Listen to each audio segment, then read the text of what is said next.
Alors aujourd'hui, comme je l'ai préparé et présenté dans la dernière vidéo, je vais parler de la fausse supériorité des hommes. Parce que même si je crois beaucoup de gens ont bien compris que c'était une illusion, mais cette idée, elle fait encore du bruit, elle fait encore un peu de remous, et encore beaucoup de gens croient, prétendent, s'imaginent que les hommes sont supérieurs aux femmes. Et la preuve, c'est qu'ils ont dominé, ils dominent encore un peu la société. Et ce qui est même incroyable, c'est qu'il y a des femmes aussi qui pensent ça. Voilà.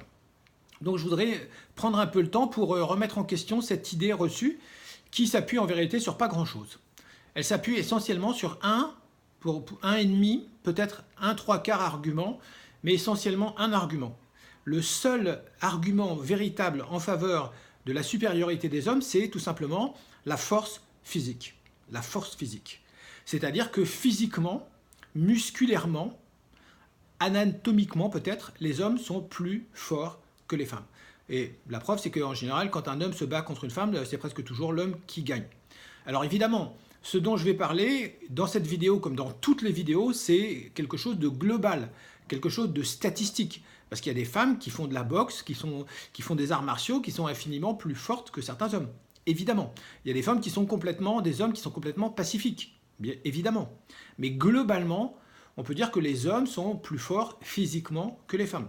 En France, par exemple, j'ai appris que les hommes sont déjà plus grands, de 10 cm en moyenne, que les femmes. Donc ça, c'est un avantage. Un avantage en termes de corpulence, de stature, en termes d'allonge. Et puis, on sait que le système musculaire des hommes est plus développé, à la fois génétiquement et puis ensuite par l'éducation, la culture, etc., qui en rajoute une chose. On sait aussi que les hommes sont plus à l'aise pour courir que les femmes. Simplement, la forme du bassin fait que les hommes courent mécaniquement plus vite que les femmes, qui sont un peu, entre guillemets, un peu handicapées par la forme de leur bassin, qui leur permet autre chose que de courir. Voilà. Donc ça, c'est l'argument principal. Alors, réfléchissons 2 secondes à ça. Est-ce que la force est une force? Autrement dit, est-ce que la force physique suffit à justifier la supériorité ou la suprématie des hommes? Ça, c'est quand même une grande question. Et 2, quel est exactement le sens de cette supériorité, de cette force? Si on réfléchit bien, la force, ça a été, comment dire, c'est un des langages de la nature, le langage des rapports de force, mais ce n'est pas forcément le langage de la société humaine. Je crois que les sociétés humaines, d'ailleurs comme beaucoup de sociétés, ont des règles. Simplement, les sociétés animales ont des règles qui semblent intangibles, alors que les sociétés humaines semblent avoir des règles qui évoluent, qui bougent, qui changent, etc. Et une des caractéristiques des sociétés humaines, c'est quand même le langage. Et avec le langage, évidemment, il y a peut-être la morale, le droit, le comportement, on se pose des questions, qu'est-ce qu'on doit faire, etc. Et du coup, il y a des règles. Et il y a le droit qui arrive au final. Donc aujourd'hui, en 2019, on peut se demander quelle est la force de la force. Est-ce que la force est encore une force? Est-ce qu'aujourd'hui, on a le droit encore, est-ce qu'on peut utiliser la force pour imposer quelque chose à quelqu'un? Et si oui, jusqu'où? Et voilà.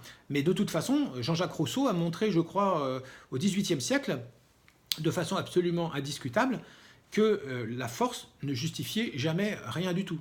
La force n'était pas une justification. Le droit du plus fort n'existe pas, en vérité. Ce n'est pas un droit, c'est juste un abus de pouvoir. Et par conséquent, il a démoli en fait le pouvoir hiérarchique, aristocratique et monarchique. Il a montré en fait que la seule source du pouvoir politique, c'était l'adhésion du peuple. Donc aujourd'hui, quelle est la force de la force? Quel est le droit de la force? La force n'est pas un droit. La force ne donne aucun droit. Je crois même que la civilisation commence à partir du moment où on renonce à la force, c'est-à-dire à la violence. Parce que la force, en fait, c'est la force physique, n'est utilisée et utilisable et intéressante que si elle se fait contre l'autre. C'est-à-dire, dans ce cas-là, c'est de l'agression, de l'agressivité, voire de la violence, voire du viol, voire du meurtre ou du vol. Donc, on pourrait dire que c'est quand même une force un peu particulière, un peu étrange, qui n'est pas forcément bien vue dans nos sociétés humaines. Parce que si on commence à accepter la violence, pourquoi l'un, pas l'autre? Enfin, à ce moment-là, c'est peut-être presque le début de la fin de la civilisation.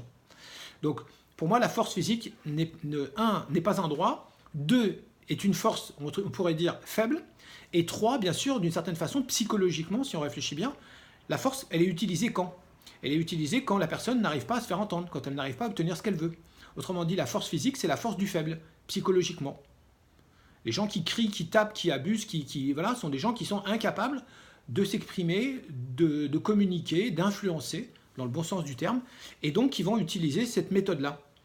Et pour moi, c'est une méthode, encore une fois, quand même moralement discutable et quand même et politiquement inacceptable. Donc voilà, donc la seule force en fait de l'homme, c'est essentiellement celle-là.